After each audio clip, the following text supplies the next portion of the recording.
Praise the Lord. தேவனுக்கு மகிமையாட்டும். இந்த நாள்லையும் கர்த்தருடைய வார்த்தை கேட்க வந்து தேவஜனமே, தேவன் தாமே இந்த நாளில் அவருடைய வார்த்தைகளை கேட்டு அவருடைய வார்த்தையின்படி நடக்கும்படிக்கு வேதத்தில் அநேக காரியங்களை கற்றுக் கொடுத்துருக்கிறார். அந்த வார்த்தைகளை பிடித்துக்கொண்டு நம்ம வாழும்போது தேவன் தாமே நம்மளை ஆசீர்வதிக்க வல்லவராக்கார். இன்றைக்கி வார்த்தை இல்லாமல் அநேக காரியங்கள் நம்ம செய்து கொண்டு இருக்கோம். அதனால் நிறைய காரியங்களை குறைப்படுவோம். ஒரு சிலர்கிட்ட பேசும்போது சொல்கிறாங்க, எனக்கு இந்த வசனம்லாம் தெரியாமல் போயிடுச்சு அப்படின்றாங்க. எத்தனையோ வசனங்கள், தெரிந்த வசனங்களை வைத்து நம்ம எத்தனையோ காரியங்களை ஜெயித்து விடலாம். ஆனால் தெரிந்த வசனங்களை கூட நம்ம மறுபடியும் பண்ணுறதில்ல, அதை அறிக்கை பண்ணுவதில்லை, அந்த வார்த்தையின்படி வாழ்வதில்லை. வாழ்ந்து பாருங்கள், கர்த்தர் ஒரு பெரிய காரியங்களை செய்ய வல்லவராக்கார். யோவான் எழுதிய சுவிசேஷத்தில் 5ஆம் அதிகாரம் 24ஆம் வசனத்தை வாசி. என் வசனத்தை கேட்டு என்னை அனுப்பினவரை விசுவாசிக்கிறவனுக்கு நித்திய ஜீவன் உண்டு. அவன் நாக்கினை தீர்ப்புக்கு உட்படாமல் மரணத்தை விட்டு நீங்கி ஜீவனுக்கு உட்பட்டிருக்கிறான் என்று மெய்யாகவே மெய்யாகவே உங்களுக்கு சொல்லுகிறேன். அல்லேலூயா. தேவனுடைய வசனங்களை ஒரு மனிதன் கேட்டு, வசனத்தை கேட்டால் தான் இயேசுவை நம்ம விசுவாசிக்க முடியும். வசனத்தை கேட்டால் தான் இயேசுவை அனுப்பின பிதாவை நம்ம விசுவாசிக்க முடியும். வசனம் தான் ஒரு மனிதனுக்கு ரொம்ப முக்கியமாக இருக்குது. இந்த வசனம் இல்லாமல் ஒரு மனிதன் வாழ்வான் என்று சொன்னால் அவனுடைய வாழ்க்கை முடிவு ஆக்கினைக்குள்ளாக்கப்படுகிறது. அதனால தான் பிசாசு தந்திரமாக ஆலயத்துக்கு போக விடுவான். கவனிங்க, ஜபக்கூட்டங்கள் பக்கத்தில் இருக்க ஜபக்கூட்டத்துக்கெல்லாம் போடுவான். ஆனால் வசனத்தை கேட்க விட மாட்டான். வசனத்தின் நேரத்தில் அப்படியே குழந்தை தூக்கிட்டு வெளியில் போயிட்டு இருக்கும். வசனத்தின் நேரத்தில் பாருங்கள், வேறொரு கவனத்தை வச்சுக்கணும். வசன நேரத்தில் ஃபோன் வந்துடும். வசனத்தின் நேரத்தில், ஏன்னா அந்த வசனத்தை கேட்டால் நீ நித்திய ஜீவனுக்குரியவனாய் மாற்றிவான். நித்திய ஜீவன் உனக்குரியதாய் மாறிடும் என்று பிசாசு அதை அறிந்து வசனம் கேட்கிற நேரத்தில், பிரசங்க நேரத்தில் உன் கவனத்தை திசை திருப்பிடுவான். இன்றைக்கு தேவனுடைய சமூகத்தில் வருகிற நாம், தேவனுடைய பாத்தில் அம்மல நாம் நிறைய விஷயங்கள்ல நம்ம என்ன பண்ணால் வசனத்தை கேட்பல. ஆலயத்துக்கு வருவார்கள், வேலை டைம் ஆயிடுச்சுன்னா உடனே பாருங்கள், அந்த பாடல் பாடுற நேரத்தில் இருப்பாங்க, காணிக்கை போடுற நேரத்தில் இருப்பாங்க, டக்குன்னு முடிச்சுன்னு என்ன பண்ணுவாங்க, வெளியில் ஓட்டுருவாங்க. பிரசங்க நேரம்னா நான் வெளியில் போகிறேன்ட்டு கிளம்பிடுவாங்க. ஏன்னால் வசனத்தை கேட்டால் நீ நித்திய ஜீவனுக்கு உரியவனாய் மாறிடுவ. பிசாசுடு கூட்டணியாக இருக்க முடியாது, பிசாசுக்கு உடனாய் நீ இருக்க முடியாது. பிசாசு ரொம்ப தந்திரமாக வசனத்தை கேட்க விட மாட்டான். அதான் வசனம் சொல்கிறேன், என் வசனத்தை கேட்டு என்னை அனுப்பினவரை விசுவாசி. கவனிங்க, என் வசனத்தை கேட்கணுமா, என்னை அனுப்ப விசுவாசிக்கணுமா, அப்பொழுது நித்திய ஜீவன் உண்டாகும். நித்திய ஜீவன் உண்டாகும். அவன் ஆக்கினைக்குள்ளாக தீர்க்கப்பட மாட்டான். அவனுக்கு ஆக்கினை இல்லை, அவனுக்கு ஜீவன் உண்டாகும். நித்திய ஜீவனுக்குரியவனாய் மாற முடியும் என்று வேதம் அழகாய் சொல்லுகிறது. நாம் இன்றைக்கு அநேக நேரங்களில் வசனத்தை எப்படி கேட்கிறோம், வசனத்தை கேட்டு எப்படி நடக்கிறோம், வசனத்தின் பிரகாரம் வாழுகிறோமா? அவர் பாருங்க, அவர் தம்முடைய வசனத்தை அனுப்பி குணமாக்குறார். வசனம் போய் ஒரு மனிதனை குணமாக்குறது, வசனம் போய் ஒருவனை ஆசீர்வாதமாக மாற்றுது, வசனம் போய் ஒருவனுடைய வாழ்க்கையை தரத்தை மாற்றுகிறது. ஒருவனுக்கு ஜபிக்கும் போது எப்படி ஜபிக்கிறோம், வசனத்தை சொல்லி நாம் ஜபிக்கிறோம். ஒருவரை ஆசீர்வதிக்கும் போது வசனத்தை சொல்லி ஆசீர்வதிக்கிறோம். அப்போ வசனம் ஒருவனுடைய வாழ்க்கையில் எவ்வளோ முக்கியம் என்பதை நீங்கள் அறிந்து கொள்ளுங்கள். இன்றைக்கு அநேகர் இந்த வசனம் இல்லாமல் வாழ்ந்து கொண்டிருக்கீங்க. தேவன் தாமே நம்ம கொடுத்த வாக்குத்தத்தமான வார்த்தைகளை, வசனங்களை பைபிளை திறந்து நீங்கள் பார்த்து படிக்கணும். இல்லை படிக்க முடியா, வசனங்களை கேளுங்க. கேட்டு அந்த வசனங்களை உங்களுக்குள்ளே வைத்துக்கொள்ளுங்க. தேவனுடைய வார்த்தை இப்படி சொல்லப்பட்டிருக்க, அந்த வார்த்தையை வைத்து நான் ஒவ்வொரு நாளும் நான் வாழ வேண்டும், ஜெயிக்க வேண்டும், தேவனுடைய வசனத்தின் பிரகாரம் நான் நடக்க வேண்டும் சொல்லி ஒரு நாள் நடந்து பாருங்கள், கர்த்தர் உங்களை ஆசீர்வதிப்பார். கவனிங்க, மத்திய புஸ்தகத்தில் 13ஆம் அதிகாரத்தில் 20ஆம் வசனத்தை நீங்கள் வாசிக்கும் போது, கற்பாறை இடங்களில் விதைக்கப்பட்டவன் வசனத்தை கேட்டு உடனே அதை சந்தோஷத்தோடு ஏற்றுக்கொள்கிறவன்.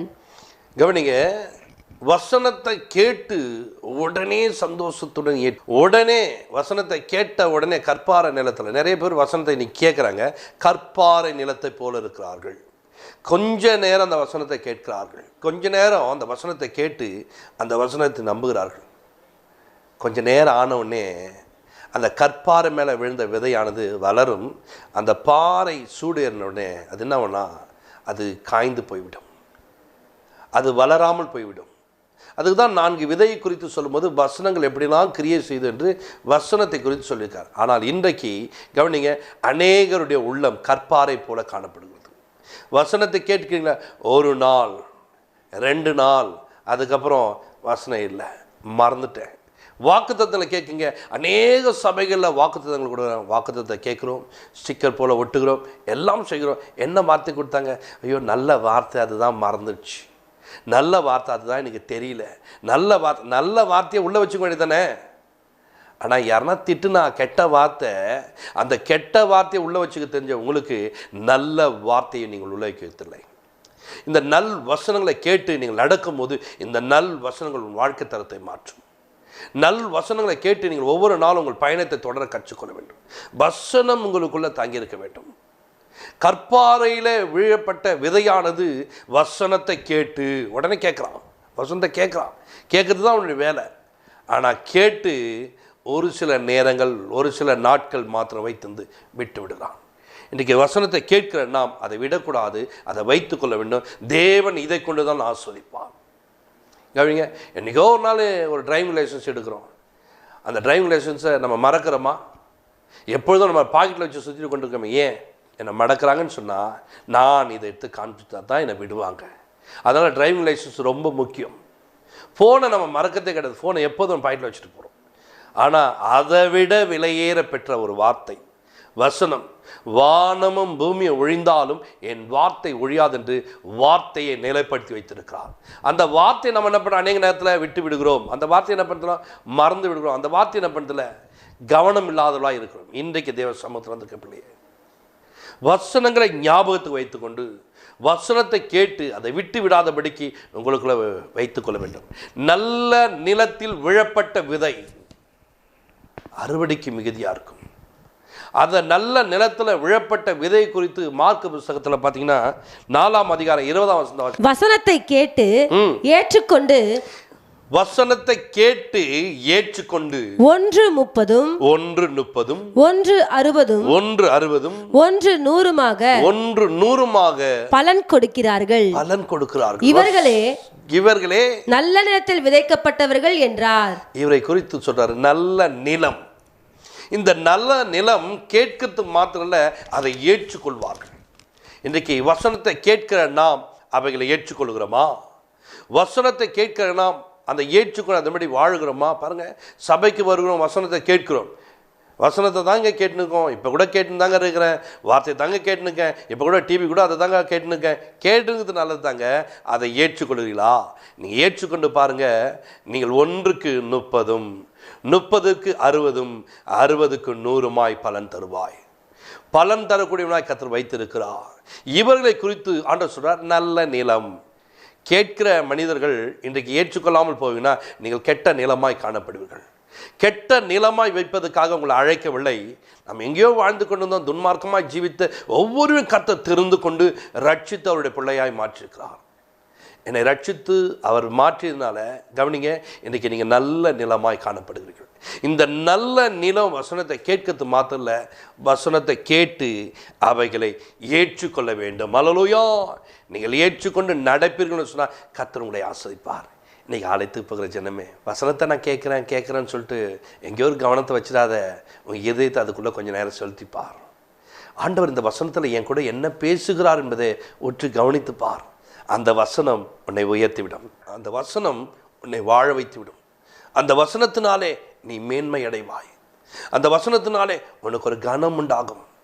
கர்த்தருடைய வசனங்களை ஒரு நாளும் மறந்து விடாதீர்கள். கர்த்தருடைய வார்த்தைகளை ஒரு நாளும் குறைவாக எண்ணிவிடாதீர்கள். கர்த்தருடைய வசனம் உங்களை வாழ வைக்கும்.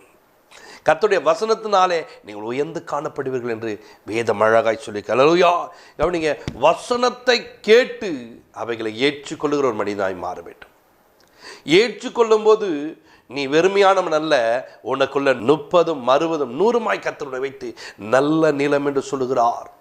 ஏதோ 30 வைத்ததுனால நான் நல்ல நிலம் என்று சொல்லாதே. 100 மடங்கு உனக்குள்ள வரும்போது நீ நல்ல நிலமாய் காணப்படுகிறாய். நீ நல்ல நிலமாய் இருக்கிறாய். உன்னை கர்த்தர் நல்ல நிலமாய் உன் பகுதியில் வைக்க ஆசைப்படுகிறார். உன் வீட்டுக்குள்ளே வைக்க ஆசைப்படுகிறார். உன் ஊருக்குள்ளே வைக்க ஆசைப்படுகிறார். உன் சபையில் கர்த்தர் உன்னை நல்ல நிலமாய் வைத்திருக்கிறார். அப்போ கேட்கிற ஒவ்வொரு வசனமும் உனக்குள்ள 100 மடங்கு பலனை தரக்கூடியதாய் கர்த்தர் வைத்திருக்கிறார். இன்னைக்கு லூக்கா எழுதிய சுவிசேஷத்தில் பாருங்க 8ஆம் அதிகாரம் 21ஆம் வசனம் வாசிங்க. அதற்கு அவர், தேவனுடைய வசனத்தை கேட்டு அதன்படி செய்கிறவர்களே எனக்கு தாயும் எனக்கு சகோதரருமாய் இருக்கிறார்கள் என்றார். கவனிங்க, நீங்க வசனத்தை கேட்டு அவைகளை ஏற்றுக்கொண்டு அதன்படி நீங்கள் செய்ய எப்போ ஏற்றுக்கொள்ள ஆரம்பிச்சிங்களோ அவரை நீங்கள் ஏற்றுக்கொள்ளும் போது நீ அவருக்கு தாயாய் இருக்கலாம். நீங்கள் அவருக்கு சகோதரராய் இருக்கலாம்.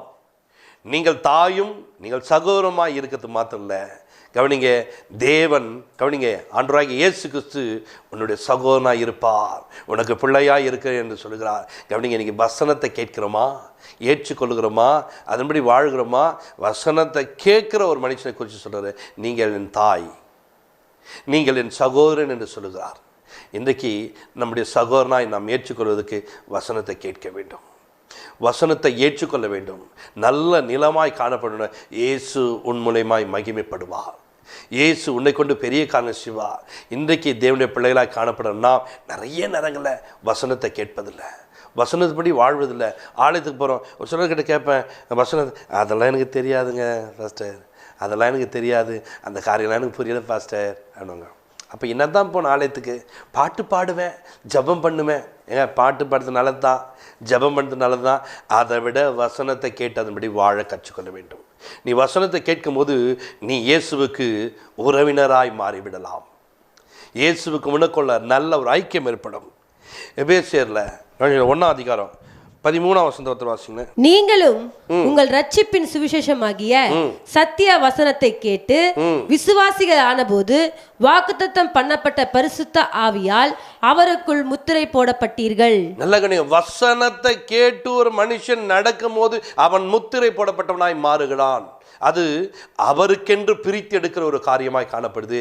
வசனத்தை கேட்காமல், வசனத்தை கை கொள்ளாமல், வசனத்தை ஏற்றுக்கொள்ளாமல் நாம் வாழ்வோம் என்று சொன்னால் நம்முடைய வாழ்க்கையில் நாம் குறைவுபட்டுள்ளாய் காணப்படுகிறோம். இன்றைக்கும் தேவனுடைய பிள்ளைகளை, நீங்கள் வசனத்தை கேட்டு நடங்கள்.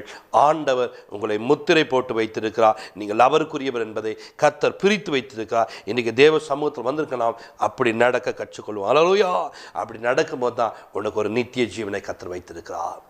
நீ அப்படி நடக்கும்போது தான் நீ அவருடைய சகோதரனாய் காணப்படலாம், தாயாய் காணப்படலாம். நீ அப்படி நடக்கும்போது தான் கர்த்தர் உன்னை கொண்டு இந்த பூமியிலே ஒரு பெரிய காரியம் செய்வதற்கு அழைத்திருக்கிறார். இந்த நாளில் கேட்ட சத்தியத்தின் பிரகாரம் நாங்கள் ஒவ்வொருவரும் வசனத்தை கேட்டு அதன்படி நடப்போம் என்று கண்களை மூடுவோம். பரலோக பிதாவே, உமக்கு நாங்கள் நன்றி செலுத்துகிறோம். உம்முடைய பிள்ளைகள் அன்றைய இந்த நாளில் கேட்டிருக்க சத்தியத்தின் பிரகாரம் வசனத்தை கேட்டு அதன்படி நடக்க, வசனத்தை கேட்டு அதன்படி வாழ, அவைகளை ஏற்றுக்கொண்டு நடக்கிற மனுஷனை குறித்து 30, 60, 100 பலன் தருவான் என்று வேதம் சொல்லிக்க பிரகாரமாய் என் ஜனங்கள் அன்றைய நல்ல நிலமாய் மாற கர்த்தாவே ஆசீர்வதிங்க. அன்றைய பிள்ளையுடைய வாழ்க்கையில் காணப்படுற எல்லா தரித்திர நிலைமைகளை மாற, தேவையில்லாத காரியங்கள், தேவையில்லாத செயல்கள் எல்லாம் நிர்மூலமாக்கப்பட தேவ பிள்ளைகள் வசனத்தை கேட்டு வசனத்தின்படி நடக்க கர்த்தாவே ஒவ்வொரு ஜனத்தையும் கர்த்தர் ஆசீர்வதிக்கப்பட்டதுக்காக ஸ்தோத்திரம். வசனத்தை கேட்டு அதன்படி வாழ கர்த்தாவே கிருபை செய்யும், ஆசீர்வதியும். உம்முடைய வசனமே உடைய குணமாக்குற வசனமாக இருக்கிறதுக்காக ஸ்தோத்திரம். உடைய வசனமே உடைய ஆசீர்வதிக்கப்பட்டதுக்காக ஸ்தோத்திரம். இந்த வேத புஸ்தகங்களை தேடி வாசித்து ஒவ்வொன்றையும் பெற்றுக்கொள்ள கர்த்தாவே கிருபையும் ஆசீர்வதியும் பெரிய காட்சி எல்லாவற்றையும் தேவன் பொறுப்பெடுத்துக்கொள்ள இயேசு கிறிஸ்துவின் ஜெபத்திற்கு நல்ல பிதாவே, ஆமென். God bless you. கர்த்தருக்கு ஸ்தோத்திரம், தேவனுக்கு மகிமை உண்டாவதாக. இந்த நாளிலும் அருமை இரட்சகர் இயேசு கிறிஸ்து திருச்சபையின் ஆலய கட்டுமான பணிகள் தொடர்ந்து நடக்க ஜெபித்துக் கொள்ளுங்கள். உங்களுடைய உதாரத்துவமான காணிக்கைகளை கொடுத்து ஆலயத்தினுடைய கட்டுமான பணிகளுக்காக உதவி செய்யுங்கள். அது மட்டுமல்ல, வேதாகமத்தில் சொல்லப்பட்டது போல கொடுங்கள் அப்பொழுது உங்களுக்கு கொடுக்கப்படும் சொன்னது போல அமுக்கி குலுக்கி மடியில் சரிந்து விழும்படிக்கு கொடுக்கிற தேவன் உங்களை ஆசீர்வதித்து உயர்த்த தேவன் வல்லவராய் இருக்கிறார். கர்த்தர் தாமே உங்களை ஆசீர்வதிப்பாராக. ஆமென்.